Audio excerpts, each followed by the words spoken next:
Hello, and welcome to the Games of Divinity, a Northern Chronicle. A Northern Chronicle is an Exalted 3rd edition game set in the northern direction of creation. Join us as we follow the adventures of the monster hunters Atlas, played by Lauren, and Ursa, played by John, with Becca as our storyteller. So, but the overall party makes it back to the tavern, and I guess surrounding the tavern, because there's no way the tavern will fit all these people. So probably tables outside is what would happen, is they pull tables outside, they put them down, they have the contestants, and they have people surrounding, sitting on rooftops everywhere, watching. This is kind of like almost the after party that you guys have turned into an event as well. Okay, fair enough. So most of the nobility has gone back up to the Carl's longhouse. Sure. Yeah, and I informed the Carl I'll be along as soon as I finish the last event. A servant will come down to fetch you. So I'm back at the tavern. I'm basically sitting back and watching the festivities, having a drink or two, but obviously not engaging in the contest. I try a drop or two of the rat poison and go, yeah, I can handle this, but why would I want to? The main contenders in this are all situated inside. They have arranged the tables into basically one long straight line. I've kind of imagined circular tables in her longhouse, but, you know, as best they can, and they're fitting as many people who will do it. And it's basically every time you take a shot, everybody else has to as well. Okay. Those who can't handle it either fall over completely drunk and are in a stupor, or they bow out before their limit. And Ursa's reaction when they set the barrel on his table is he tilts it in his direction. Just like Mom used to brew. Oh! Nice! It should be a stunt bonus for your resistance roll. I will allow this, yes. And yes, this was referred to as the barrel. Yes, I imagine so. And actually, there's a couple of other barrels filled with the same similar stuff, just because of the amount of people. But we're basically talking, for each table, there's one of these. But there are no backups. This is it. That's fine. They're not going to need it. Not a problem. This is what you used to strip the varnish off the side of a barn. Well, I'm going to be spending 5 personal motes as well. So, let's see how many drinks I can handle. 10.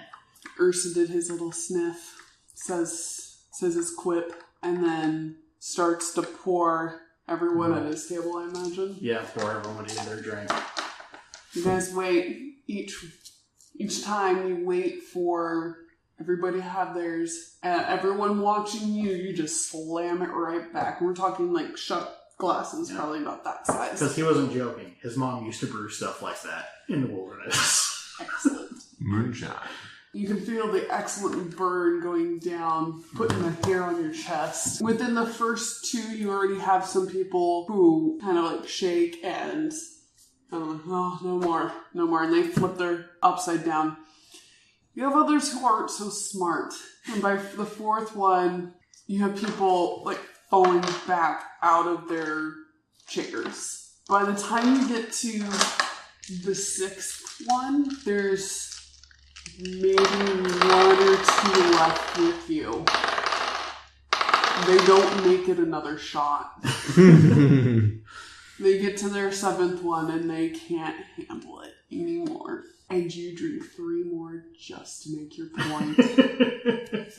And now he's a little tipsy. Brigitte, Yeah, Ursa? serve me this next time. This is the good stuff. I'll save barrels just for you. So I would say with kind of the joking that goes on in between all the shots, the time it takes everyone to make sure they have one, and it takes progressively less time, but this is probably about half an hour to 45 minutes. Yep. So after this is starting to wrap up, I find myself next to Bridget, and I hope this has been a profitable endeavor for you. It has, as she's, passes you your winnings. Thank you so much. I appreciate that. Next time we come back through town, I'm sure you'll have a larger house. This place seems to be hopping as it is. Alice, you gotta try this! I tried a sip. It was Not terribly potent, but not terribly delicious either. No, a shot, man. Oh, sure. Difficulty, I think I said 3. Yep, I got 3. All right. I wasn't trying terribly hard, and it was just the one shot, but yeah, I made 3. You guys make sure to come around. She gives you basically their version of the harvest, like the first harvest. Make sure that there'll definitely be enough people to make this kind of event worthwhile again. Oh my god. The seasonal harvest god shows up to beat the snot out of all the unruly farmers. I'm gonna have to work on my stealth just so that I can stunt his arrival in town by just rising up out of the field. Every harvest moon. That's great. I like it. Actually, at that point, we'll slip out of the inn. But wait. There's more. There's more. Before you manage to slip out of the inn, passing past numerous intoxicated people, the tables you can see the tables as you go to push your way, people just drinking and having the much lighter stuff, enjoying as much of the festivities as they could, talking about the events over the last couple hours. You run smack into a young boy who's wearing very clearly the same garb as the servants from the Carl's longhouse. Okay. Young boy runs into you. It's kind of like, oh. I look down at him. Oh, are you Mr. Atlas? I look at him. I don't answer. I just look down at him. He starts to shrink a little bit, intimidated by your unblinking gaze. Is Ursa noticing this interaction? You sort of see him stop, because he stopped right in front of the door. Atlas, what's up? You forget something? I continue to look down at him. The Lord Jarl has requested Sir or Ursa and Atlas to join him for the feast tonight. As he just kind of buries his look down into his feet. It was my understanding that the invitation was only for Lord Ursa. At this point, Ursa's going to be moving over the door. He's intimidating this poor kid. And I'm not even trying to be, I'm more impatient in a way. I'm patient, but I'm impatient. I'm not trying to be intimidating, but that is definitely the perception the kid would have. Right. He's going to put a hand on his shoulder. Oh, come on, Alice. What else you got to do tonight? Actually hoping to... It doesn't matter. I suppose we can go to the festivities. Do you press any more? Tell me, Joe, what festivities will be involved? Tonight is the feast, as the Jarl's getting ready for the grand hunt. And the feast includes food, drinking, and anything else? Entertainment? He does say that as a question. You've delivered your message. Thank you. And he just turns on his heels and whips up the street. I turn to you. Did the invitation truly say Lord Atlas and Lord Ursa? I meant to say sir. Okay. No, either was fine. The kid, to anybody who's bigger and stronger than him, is probably a lord, so... But... Plus, neither of us are small people. No. No. So. Alright, well... what time is it now? Say, if you really don't want to go, I can make an excuse for you. It's fine, I'll go. I've never seen you turn down a free meal. It's kind of weird. I have more than enough money for meals. Well, yeah, but free meals mean you don't have to spend any. Not actually that cheap, I only seem that way. I mean, that's my reasoning. I was going to go buy a chess set, if you must know. Oh, well, go ahead. And practice a little bit. Otherwise occupied with scholarly things. It's close enough to be true. But no, I will accompany you. I'm sure that if things go south, I'm sure you wouldn't mind a backup. Could help. All right. So I guess we'll head up to the longhouse. Is the town basically shut down for today? Is a whole bunch of people are drunk and people aren't working and this can't become an impromptu holiday? You guys actually asked me what time of day it is. It's probably early dinner time. Okay. So theoretically shops might be open, but again, they might be closed early because festivities. Because of the festivities, yeah. The impromptu holidays. I'm just going to go ahead and say that most everything's kind of shut down. Okay. With the exception of obviously Bridget's place and the Jarls. Well, let's go to the longhouse then. This should be approximately dinner time. Are you rested? Oh, yeah. Feel great. Good. You handled yourself well. Well, eventually. Oh, come on. Those two did a good job. They did a great job. That's actually kind of my point. Considering I know what they were up against and they weren't, they did a fantastic job. Oh, yeah. It was great. Granted, I was trying to give them a fair shake, but... You guys make your way up the not very steep hill, eventually making your way onto the wood path so that you can try to keep your clothes less muddy. Are you in full armor again? Yeah. Okay. You are welcomed into the Jarl's longhouse. Opening the door releases a whoosh of warm air, striking you blindly in the face with smells of flowing wine, fresh bread, and roast meats. It's a nice reprieve from the endless cold drizzle that you've faced most of the day. And this atmosphere rivals the warmness of Bridget's welcoming establishment.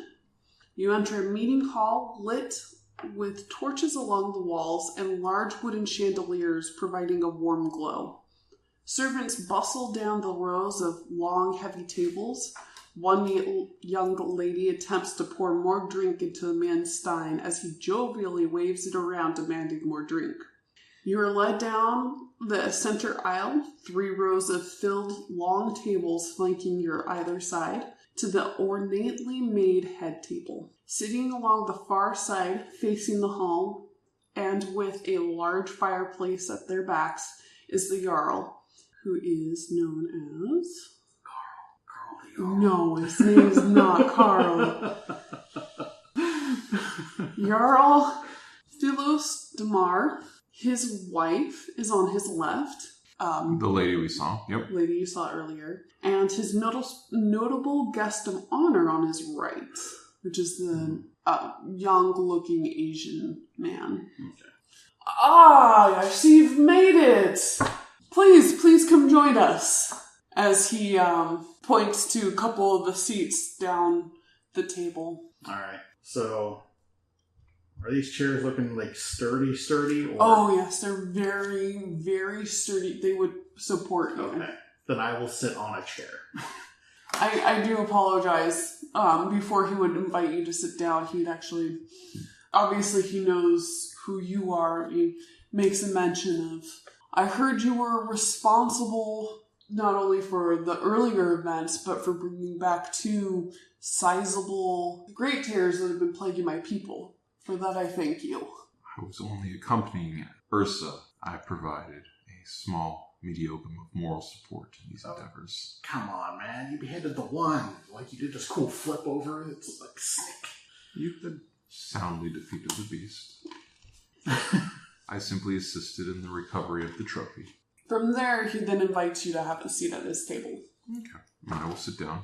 Alright, sit down, and Ursa grumbles a little bit. She'll start calling you Atlas the infuriatingly humble. That's great. I mutter, I do not need to exaggerate my deeds. You didn't exaggerate. It's factual. Yeah, exactly. No, it's factual. You beheaded a great terror. Yes, I did. Oh, you're getting at the point that I'm minimizing it, yes. Yes. Yeah, that's because of our circumstances. Infuriatingly humble. That was the point.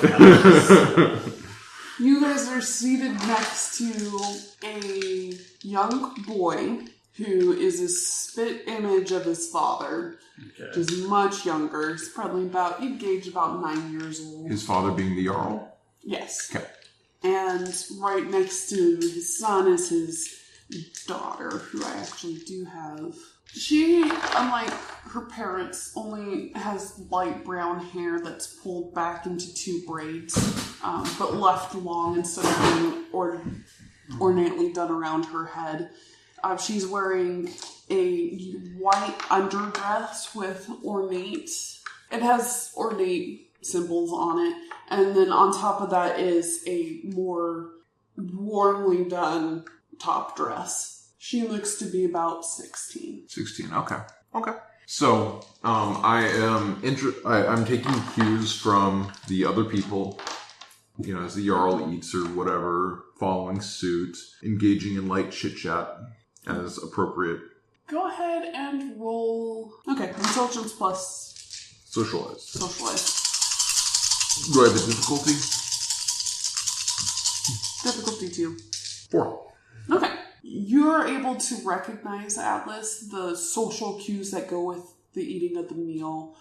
For the most part, the first course has been started. Servants come to serve you your own wine to participate, as well as bringing you the first course, which happens to be meats of different sorts. Sure. Some white meat, some dark meat, some fish, whatever they happen to be serving. Mm-hmm. Yeah. And throughout the night, you whisper to Ursa what to do, when to do it, so that you're not sticking out. Right. Yeah. Well, or he's not sick. He's already sticks out, but not more so. Dinner has a lot of rules here. What the hell's up with this? When you have your own castle, you don't have to instill any rules. When I'm at a castle, I'm going to get rid of all the cutlery we're just going to eat with our hands that God intended. Or like the unconquered son intended.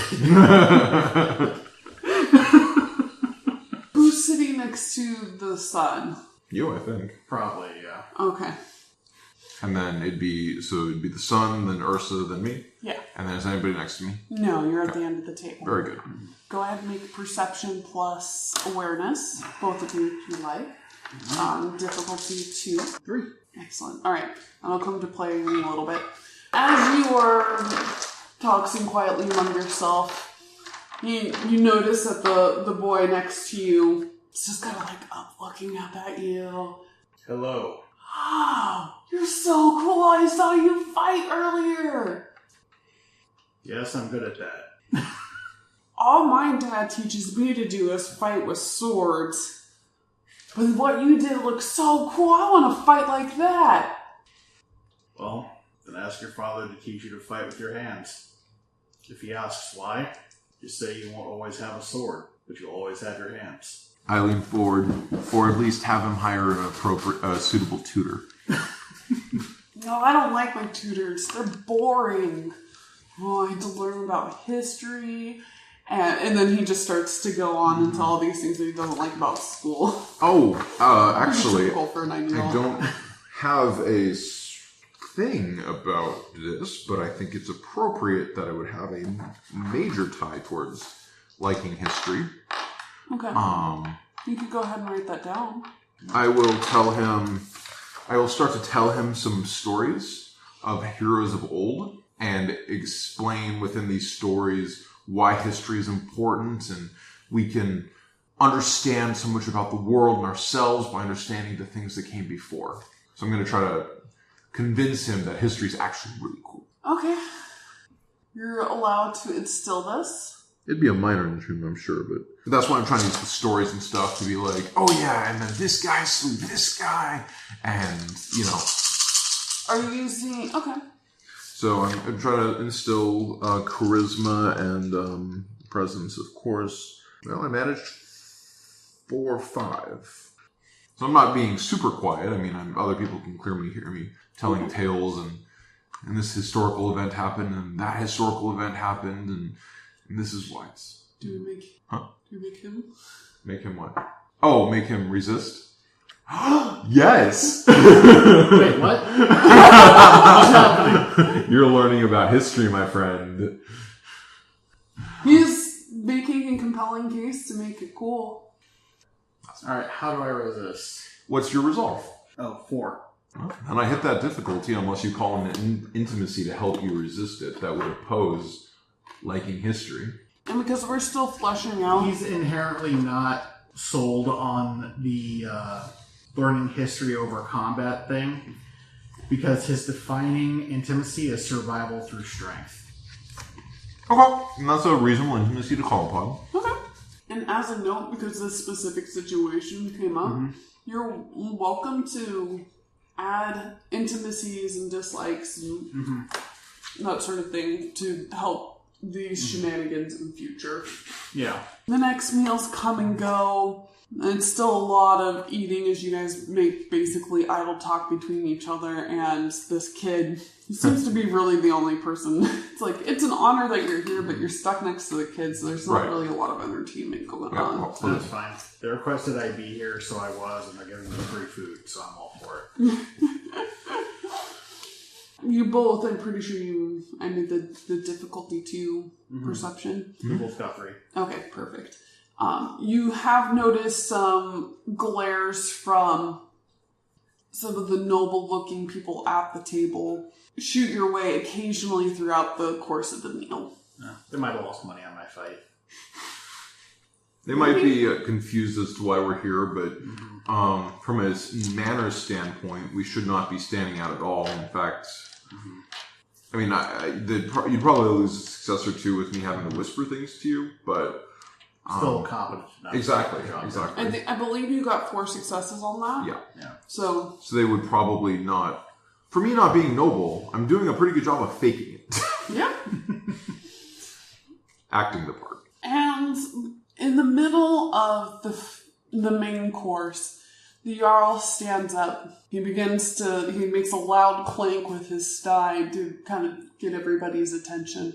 The loudness of the hall begins to settle down. Taper out.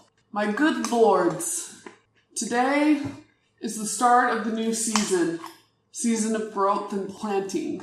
It has also been brought to my attention that it is a season of sadness, as some of our lands have been overcome by monstrosity.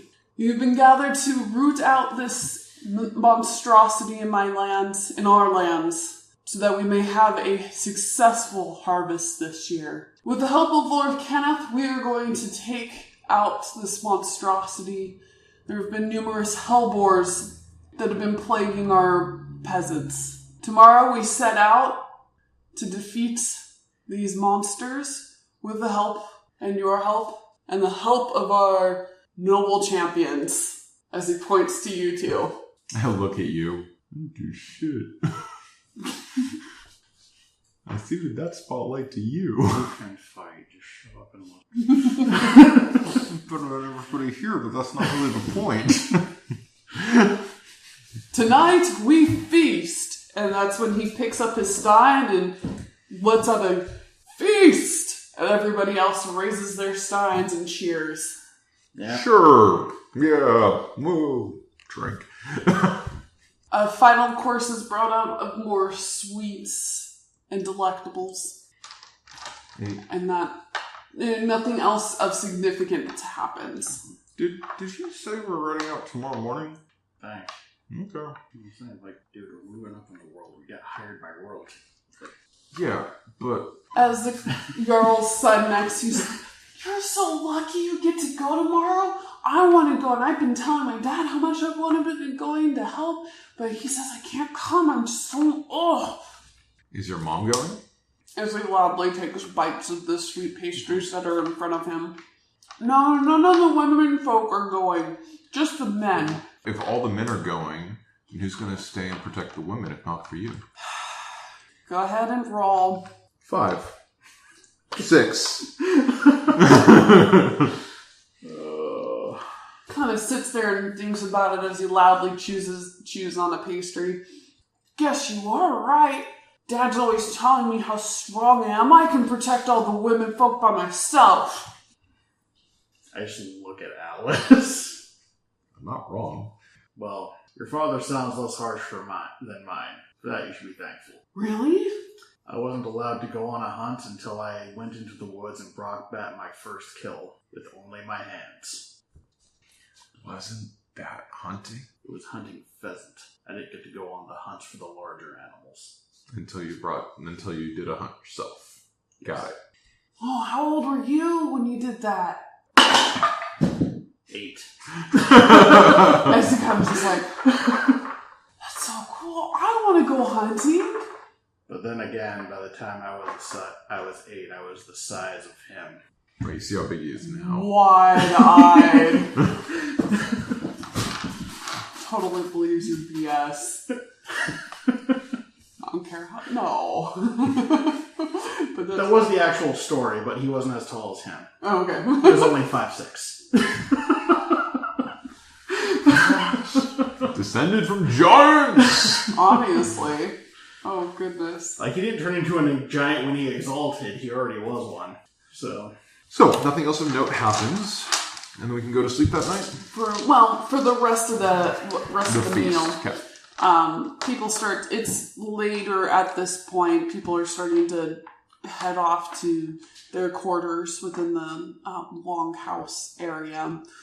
Before you are dismissed for the evening, the Carl calls you to him. We approach, as is socially appropriate. I've heard of your hunt, and I hope you don't mind me just volunteering you to come. With a big smile on his face, knowing full well that... He thinks it's not optional. Correct. And Ursa, not being the most polite or socially cuticle of people, says, normally we charge for the privilege, but I've heard we're fighting demon boars. Hell boars, my friend. Hell boars. You're better at names than I am. Happen to know a little bit more about them, that's all. The Jarl kind of takes on a serious note and mentions more of the hellboars. Seeing you fight earlier today, these creatures are not something that we can just handle on our own. And you're not.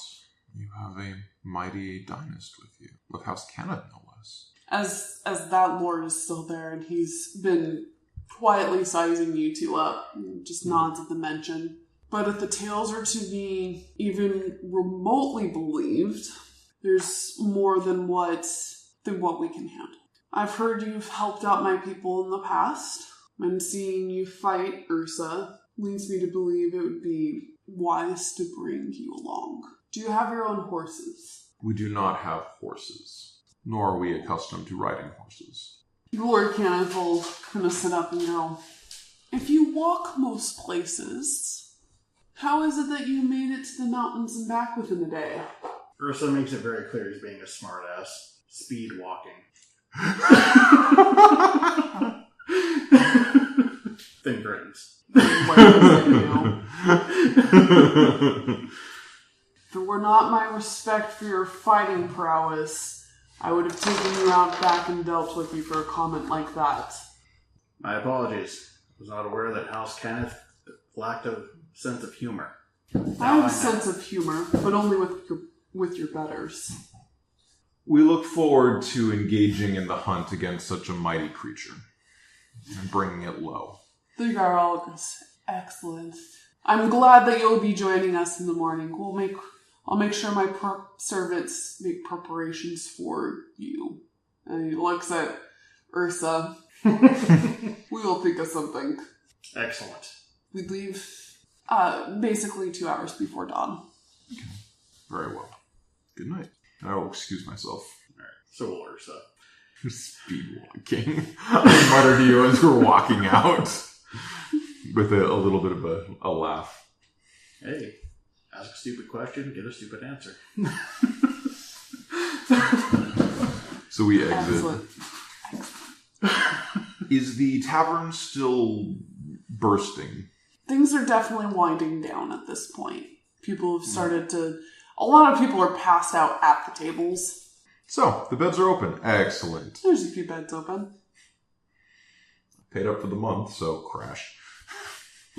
Alright, so the next morning we wake up 3 hours or so before dawn. Roll out of bed, grab a beer for the road. Grab a keg for the road. Had you said something to Bridget before going to bed, she would have bundled up a breakfast for you. Grab what she had set out for us. And alright. Thank her and let her know that the tanner tries to charge her for the head when he delivers it. It's already been paid for. Don't fall for his lies. She secretly goes. And if we don't come back before our monthly expenses expire, keep them. It's all good. And, yeah. No, I guess it makes sense. She's so tired. Like, as Solar Exalted, we're definitely morning people. You are, Dawn. Yes, I am slightly less prompt than you, but just like you, I don't need that much sleep, so... Mm-hmm. Excellent. We get up and go to the castle. Or the longhouse. From there, many of the lords are getting their horses ready, or having their servants get their horses ready. This is going to be quite a large group, but the main ones are going to be the Jarl, Lord Cathak. Lord Cathak has several companions that are with him, about 5. 3 additional lords and quite a number of the people that were there at the tables with them. Wagons are being brought, as it is expected to take at least a week to get to where you're going.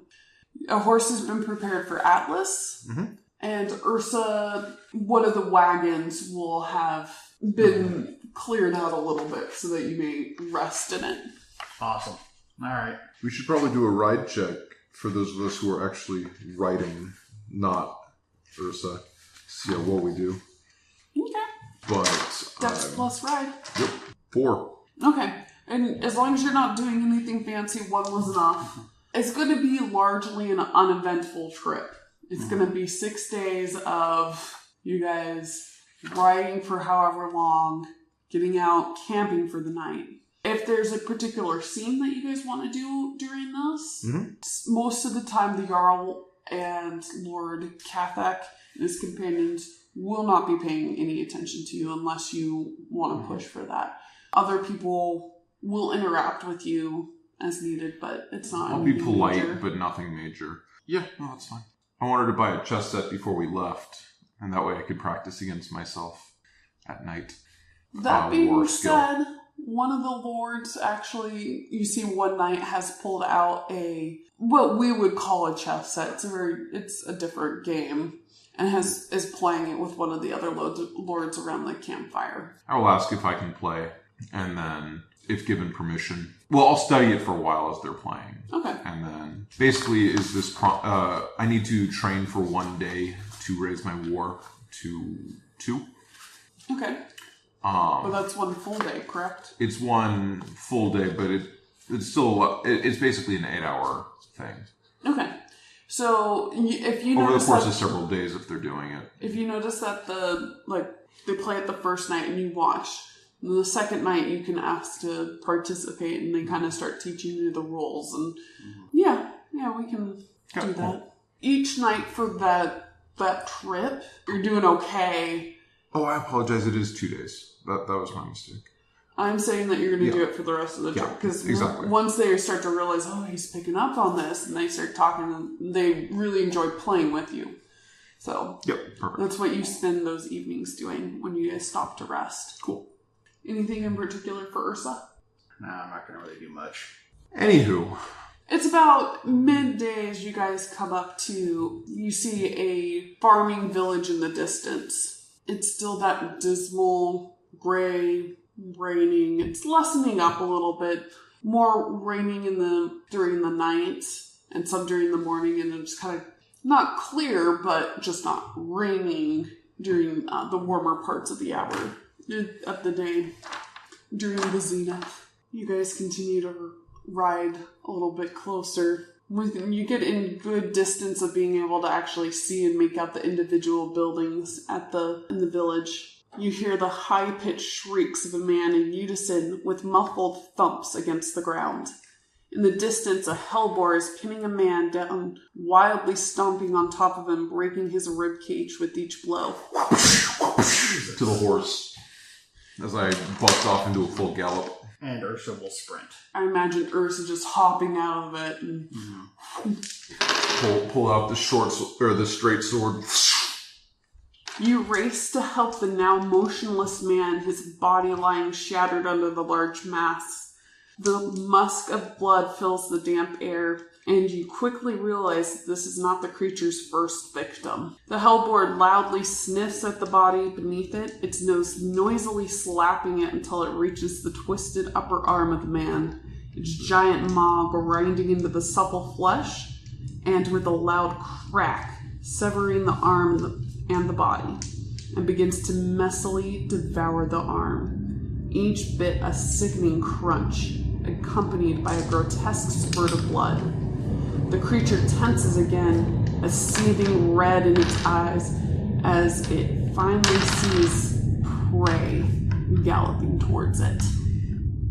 Are we the only two moving towards it, or is everybody else has started to race towards it, but because I don't want to deal with them. They haven't come to it yet. Or we'll get to it before you will that. get to it way before everybody else. Sure. I imagine you guys will dispatch this pretty quickly. Maybe. We'll see. Oh, I will trigger Diamond Body Prada as we're moving towards it for 5 modes. Personal. So does it require you to do anything, like do you have to stop galloping? It's a simple action. So it would probably have been, we see the board do its thing. There's recognition. Of what's going on. And then trigger it and then move in. I will say, probably the people that are closest on your heels are the Lord Cathak and his companions. Okay. The Lord himself taking just that extra couple beats to figure out what's going on and let his pawns do things. Alright, let's go. So starting this combat, I will say you guys are at a medium range. Okay, great. Let's go ahead and roll join battle. 9. 6. Or Ursa is first. Well, guess I'm moving into melee with it then. Hopefully I distract it.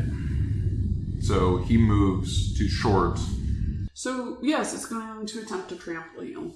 Okay. So rushes in, attempting to knock you down. And the way that I read this is, if it successfully attacks you, if it hits you, it knocks you prone. Yep. Then retroactive, because prone lowers your defense, I think it's by 2. Okay. Yep. 1 step at a time. Yep. We're going to see if it hits you. And if it's rushing toward me, I'm actually going to stunt my parry defense by bracing myself and grabbing both of its tusks when it gets in range. 1 point stunt. Thank you. So my parry is now 5. I did horrible. I got 1 success. Awesome. So I stop at its tracks. Oh, yeah, you totally stop it. And it starts grunting you. And that means it's Lauren's turn. Or Atlas. So Atlas will, as he's holding the thing with his tusks and I'm approaching on horseback, I take my sword up. It flashes in the sun as the raindrops and mist come across it, and I slash it across its, as I'm riding past, a splurt of blood flying into the air. Do I get a stunt? Yes. Shoot, I'm sorry, I forgot what your stunt was. So one stunt. I'm sorry. 4 successes.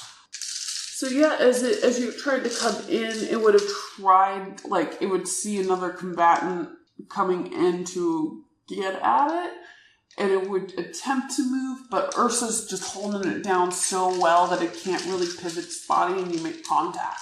Cool. I did 1 initiative to it, and I get an extra point of initiative for succeeding at a withering attack as I ride by. However, it is John's turn. Okay. Ursa's turn. I'm going to initiate a grapple, spending 4 points of peripheral essence, so that it doesn't start firing my anima in front of the dragon blade. Essentially what he's doing to initiate this grapple is he's like doubling down, like his fingers start making subtle indentations in the tusks as he grips it harder and brings its head down to his level. Alright, 7 successes. Yes, you win. So it's trying to struggle against you, but it's not succeeding. For this round, I'm going to keep it locked down. I'm not going to throw it. Instead, he's going to savage it by bringing the tusks up and slamming its head down into the dirt. Nice. Alright, I get 6 more initiative. It is not crashed yet. Almost there. Is it its turn or is it my turn? It is your turn. Because you guys were tied and now it's no longer a clash. Right. Alright, so I wheel the horse around, swooping back around. So if it's laying on the ground and Ursa's slammed it, then I'm basically coming and going to stab it in the back of the head and basically use the momentum to pull myself off the horse. Okay. And I'm like stuck there hanging for a second as I like wiggle the sword around and try to like burrow it deeper into its skull. Okay. So the horse will come shooting forward as you send the horse away, but you're still there. Exactly. How about 2, because I gypped you out Sure. the last time. 2. Really? On 8 dice, yeah. Okay, well, you crashed it. Good. Okay, given how you have it grappled, you've made indentations into its large tusks. It is going to attempt to bring itself back up and like pushing off the ground, is going to try to stomp right on you to get it to let go. Okay. To get you to let go. And my parry is essentially stunted by the fact that, sweat starting to bead my brow. I just tense my muscles and drag its head down, trying to keep it from rising up on its back legs. Okay, yeah. 1 stunt die for that.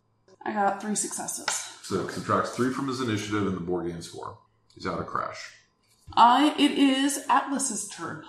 How much initiative do I have? You have 15. So now I've got it burrowed in the back of the head, and it just reared its head up.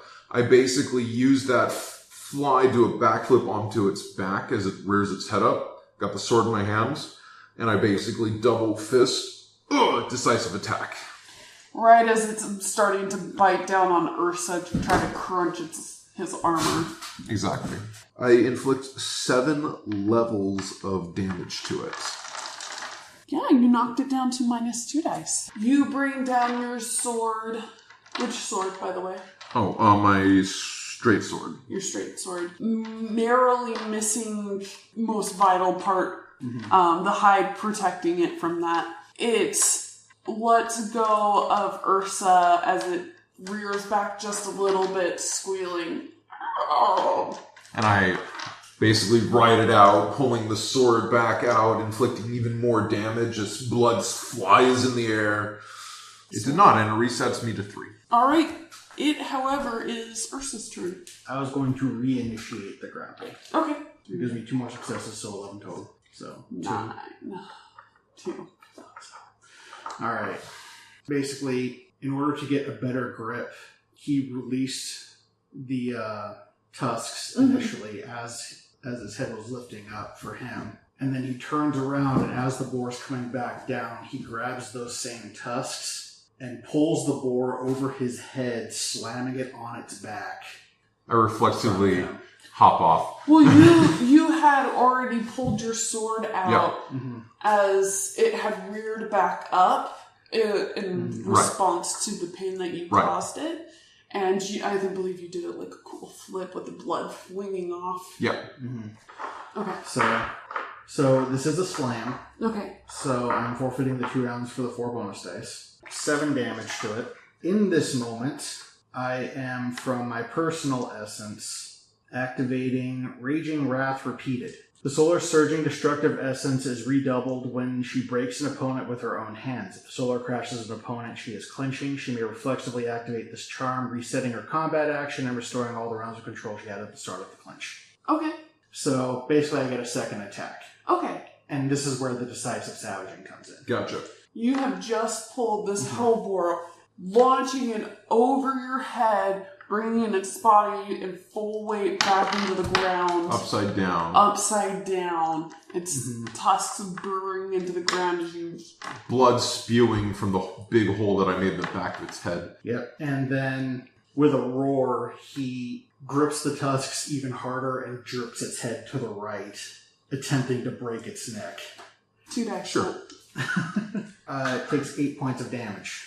You twist it to the right and you hear loud of its spinal cord snapping. It releases its final breath in a loud, warm, wet as its body no longer moves. Its little hooves supporting this mass body just going limp. His head might be a little big for the wall. A little bit.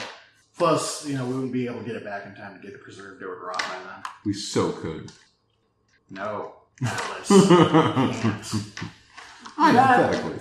That moment, the rest of the group, slows their charge, seeing that you have killed the beast. And we're going to end it there because I'm too tired to roleplay. Okay. This part. But it's It's going a to be cool important. part, yeah. So... Yep. Darn it, Becca, now I have to wait until next week. Good. I'm glad to hear that. Dare I have something to look forward to. Alright, so XP. We get 5. You get 5 for being here. Good job. Woohoo! What page is it in the book? You want to leave this part out? The experience part? Actually, it's kind of nice, I think, to have it. Okay. So, 177. 177? Thank you. I now have enough for a charm. I do too. Ooh, you guys go buy one? Well, it takes days to train, so depends. How much downtime do I have? None! Probably not in the next little bit. I've already kind of figured out what you guys will be doing next time. Okay. Alright, your love of history, is that major defining? Yes, it is. Which one? Major. Since I believe that was the first time that we've learned about that, go ahead and get 2 XP for that. Great. Solar XP. Yeah, because it's gained 2 by fulfilling 1. Yep. It's either major or defining. It doesn't matter which it is. Either way, it qualifies. It's just not minor. And then you were, I want to say significantly in quotation marks, but like you had a challenge, so I'm going with it. Upholding a major or defining. So 2 solar for you on that one. Okay. Roll bonus. I seeded the spotlight and set up a situation where he could show off his awesome sauce. You really did, yeah. So 2 for that. I don't know if it was a powerful enemy. Where's seeded? Oh, I got it from seeding. Yes, I know that. Dumb. Gosh, it's so easy with Dawncast, isn't it? Especially with what we're doing. You punch something in the teeth, you get XP. Yeah. Pretty much. That's why, in general, since there's really just the 2 of us, I would ask that you be a little bit more, I've been doing a good job of meeting them, but in general, since it is so easy to do it as a Dawn, please be flexible with succeeding at me for other things. What, in doing yours? So going forward, if you don't necessarily fit perfectly into one of the categories, be liberal with the yeah. And I'm perfectly fine with that. So. Given the nature of the game, you guys are going to be doing a lot of fighting, especially off to start. Yeah. So what you're, Zenith, inspiring others to uphold one of your major defining principles in a significant way. Which I did not do in this case. Yeah, I mean, that's true, but you were still, even if you didn't see the spotlight, I would still be like, well, that's the same scene that you got the other one now. That's the only thing about it. I would say I would have counted that for the kid. Because it's a major principle of yours, a major tie, and you inspired a little of that in the kid. Right. Which I would say is defining considering he's the son of a Jarl. Now, the other one that you could argue is accomplishing a great deed that furthers a major defining principle. In this case, we beat a Hellboar, which for me covers under a major intimacy of monster hunting. Mm-hmm. So, I mean, there's a couple different ways that could have gone. It doesn't matter. I can only get it once, so. Yeah. Alright, so, yeah, you both have received your full, but thank you for pointing that out. I will, if you ever feel like I'm being too harsh, and that's what I'm still trying to get my stride with it. I didn't award any 30 dice tonight. Yeah. Was there something that I missed, you guys think? Or was I kind of... So the one that I did with the horseback and the riding and some of the other stuff, the first one, I mentioned the sun glinting off the blade and the blood splattering, that kind of stuff. I feel like that should have been a 2. But I don't think either one of us did anything that really warranted a 3. A couple of 2s, but no 3s. Okay. And you being and giving out 1s. If it's a question, should you give a stunt bonus for this? Well, you guys we described our action, so, I mean, and that's really just it. Did I describe my action? Yes, stunt bonus. Yeah. Did I do a great job of describing my action, incorporating the environment or whatever? That should be a 2. And when all of us go, awesome, that's a 3. Mm-hmm. It's a simple definition. Yeah. No, I get that. And I know with the 1, so 2 dice stunt, that's why. Yeah, I understood. Because my second one was maybe a 1.5, but you gave it to me because of the previous one, and I'm good with that. Okay. And my general understanding is, so not only is there that framework, but there should really only be 1 they do 3 stunt die per character per night is the per idea. Night. But that said, you gotta 1/2 stat for every combat or for every encounter. potentially. I mean, there could be 2 dice stunts for social is messy. It definitely gets it, but I mean, you can incorporate the environment a lot more, and that's something that we're still Fleshing out. But I feel like we've had good descriptive sessions. Mm-hmm. Good. Now, okay, so there's that part. Anything that I could... Descriptions were good. You were clearly a little bit tired, which, by the way, I completely understand. But I don't really feel like it impacted too much aside from you being like, oh, what? The boars do this, I guess. And that's fine because you were tired. It was towards the end of the night that we had a combat. The earlier combat didn't have that. You streamlining the last challenger, by the way. I appreciated that because I think both of us were... It was interesting with the 2, but then we were done. Yeah, the 2 was a significant challenge. But Exactly. if those 2 weren't going to take me down or provide The 1 was going to enough of a challenge to do actual damage to me, then the 1 wasn't going to, no matter how good he was. Well, I was actually slightly considering having the dragon-blooded... be the 3rd. Yeah, just like show up and... Huzzah! And like things like that. But I really didn't want to try to figure that out tonight. Yeah. So... Now, as far as... If I wasn't going to do that, then it made sense to just scrap it. So, a couple of things going into the next scene, and I know you already have some things figured out, but just based on the way that the combat went down. Me and Ursa charged the boar. We wreaked bloody vengeance. Both of us were clearly capable. If the boar had attacked me, it might have been obvious that it wasn't hurting me really at all, but that never actually happened. With Ursa being able to body slam this thing, that is pretty obviously special, and he's wearing the spiffy armor of spiffiness. So I made sure to use my straight sword instead of my dikeglaive. Yeah, which is why I asked. Yeah.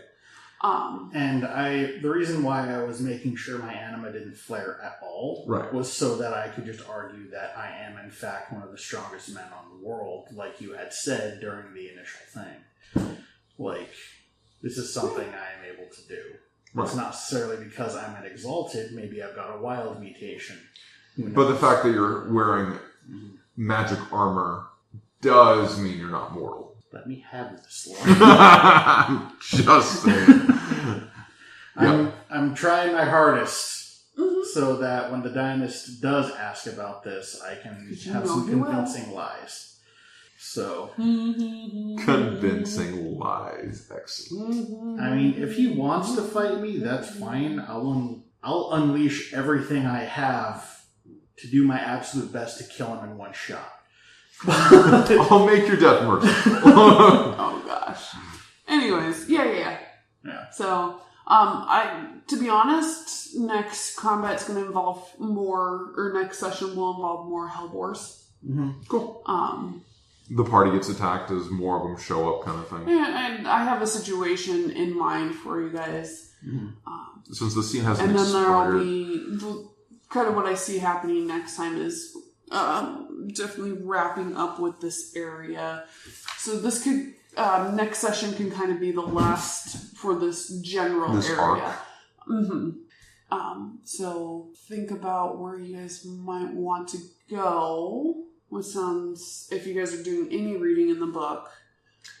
We'll get there after next session because we have, I guess we it won't, can think yeah, it won't take you long to get there, but if there's anything like you guys, it'd be fun to fight this, let me know so I can pull that in next session so that we then have somewhere to go for session 4. Okay. So any thoughts, just in general? Okay. Okay. And none yet. That's fine. We got 2 weeks for it. Yeah, exactly. 2 weeks? Oh, before the next round. Yeah, before the end, or the next story. We'll use the restroom, let you guys break down a little bit. Okay. That's not allowed. Get over it. So basically, if this guy makes the connection that I am in fact a Solar Exalted without a doubt, is he immediately I'm a little bit lacking in my understanding. I know the Solar Exalted are technically illegal. I'm just not sure if they're kill on sight for the Dragon Blooded no matter what. If You basically played it smart, not showing your Anima banner. Thank you. Had you done that, he would have been honor bound to try to kill you. The way that I'm likely going to pull this off is so yes, if he could prove without doubt that you are a solar, yes, he will attempt to do that. I think the way that I'm seeing it is you're not necessarily a solar, but you're going to have to do some, like, role-playing next time, kind of figure out maybe what's going on in this guy's head. Because I don't want to just feed that to you. Sure. Like, I'm sure he suspects, I'm just not sure where the line is. Right. Right. I mean, because there's other things to... I don't know much about Dragon Blood. Their book's not out yet. We have the 2nd edition one. I will... That's actually a great question. There's some people that I can ask that to.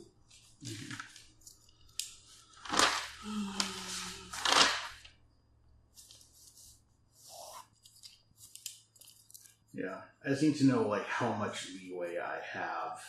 Because Ursa would probably know.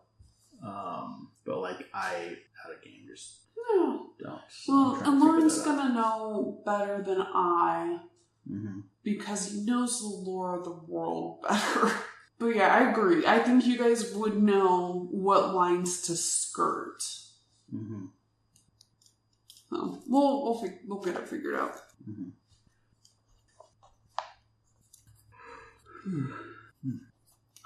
I imagine some good... that just spawns some, like, that could be really interesting role-playing. Oh, God. Well, it could be. Because by the end of this trip, I was thinking that maybe, just maybe, I might be able to learn or earn the Dynast's respect enough to, like, let me go because he sees I'm not one of these types that is, you know, a warlike tyrant like we were portrayed in the histories. If he discovers what you are, it doesn't matter. Yeah. They're so indoctrinated to believe this. I will point out to you, just so you know, Dragonblooded also have their own anima. I don't know what they are, but they do. I assume it has something to do with their elemental aspect. Yes. And there's 5. As far as that, I know there was another question that we had last time. So that was a better combat this time around? I didn't think so. Like, that thing was tougher. But as you saw with the 2 humans, like, multiple opponents make things a lot more difficult. Oh, yeah. Next time on Games of Divinity, a Northern Chronicle. It's like a hot bath. You can't just jump right in. You have to slowly sink into it. See, what's happening is she's getting a good idea of what we're capable of, so she can fine-tune everything to murder us instantly later on.